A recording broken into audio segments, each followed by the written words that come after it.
Okay, this feels appropriate. You're actually going to be hearing kids screaming in the background, playing at the pool, while I do a brief video Q&A with Dr. A, questions and answers with a female spiritual teacher on stress.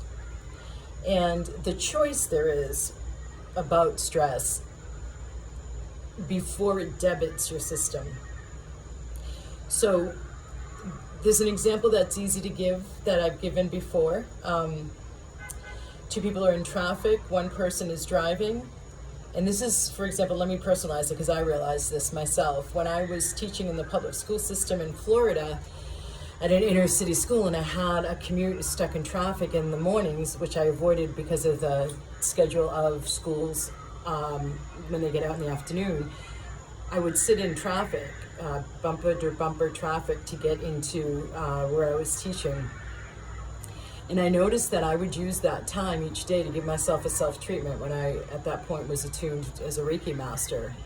And I would arrive to work really in like great shape, happy, and then I noticed like the reactions of those around me tapping their steering wheels and like weaving in and out of traffic, and you know how that goes, right? Trying to get somewhere when there's nowhere to go. And later on in my work with further understanding, when I moved over to Asia, the mind-body connection, and understanding that our body doesn't have a stress reaction physiologically. Our biochemistry doesn't change by an outside event like traffic. It's dependent on our interpretation of that outside event, whether it catalyzes us to go into stress or we choose differently. So it's that reining the monkey mind in. It's that bringing the dog on a leash that stops running us, and we're being led by the runaway dog held on the lead, chasing after it. Instead, the dog's behind us and we're walking it, and it's disciplined. So it totally centers on our mind's interpretation of an external event, which is neutral. We will then cognitize, produce a label of external event as good or bad, and the automatic next step that happens is, do we like this or do we not? And implied in that, or the third step is, do I want more of this because I like it, or do I want to push this away because I don't like it? So while that can seem and is automatic and unconscious, this whole path of meditation, mindfulness, and the energy medicine clearings of subconscious and unconscious blocks and clearings of the chakras, all of this is meant to have you have much more chi or life force or access to consciousness at your disposal. Once you've cleared out enough of the back of the house, as I've come to call it, consciousness, that you don't hear in your thinking everyday intellectual mind. So today, as I prepare to go into the Samhain theme of the Celtic Wheel of the Year, Samhain time, October 31st, the honoring of the ancestors that Halloween's based on. Every year I lead retreats on which over to Glastonbury, UK in non-COVID times, the heart chakra of the planet. My students meet me from all over the world, and they get trained in vibrational upgrade systems, energy medicine, and mindfulness. And they get attunements as well as the training and the manuals, and then they get certified at the appropriate levels they're at. And so they're really magical. So much shifting happens. It's just truly still mind-blowing.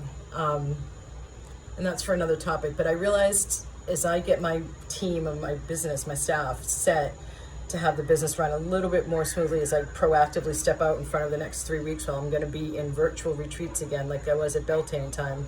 The first of the 2 times of the year that I run retreats, at Beltane time in May and at Samhain time in October. They've both been virtual this year. And I found myself really hustling butt, even to get these videos done, right? In order, I wanted to have 3 produced so that I wouldn't have this pressure on myself in addition to running the retreats and in addition to still having to check in and run my business at the daily level that's still required. And so I saw this when I started to realize, because I had filmed 3 videos earlier today in between meetings and after the first client of the day. And what I saw in the videos didn't allow me to then post them, and I'm not picky. You know, I mean, you guys have seen me, my first video in this playlist of Q&A with Dr. Ray, my hair looks like a nest. So it's not perfectionism and it's not pickiness, but they just weren't acceptable to help and support and serve. And so I lost about an hour and a half that I don't have really, you know, and I don't run in the lack. Time is a perception. We go slow when we're bored. It goes faster when we're having fun. That shows it's a projection. Otherwise, it would stay consistent.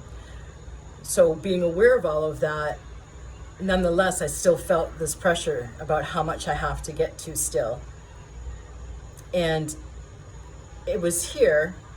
It could have come in, because that would have been the normal label, that this is a stressful situation. And I saw myself perceive this motion within my field. It wasn't yet in my body. It was around my body in my field of a contraction. And when I literally observed myself choosing to reframe this as, okay, they were good rehearsals because the topics were meaty.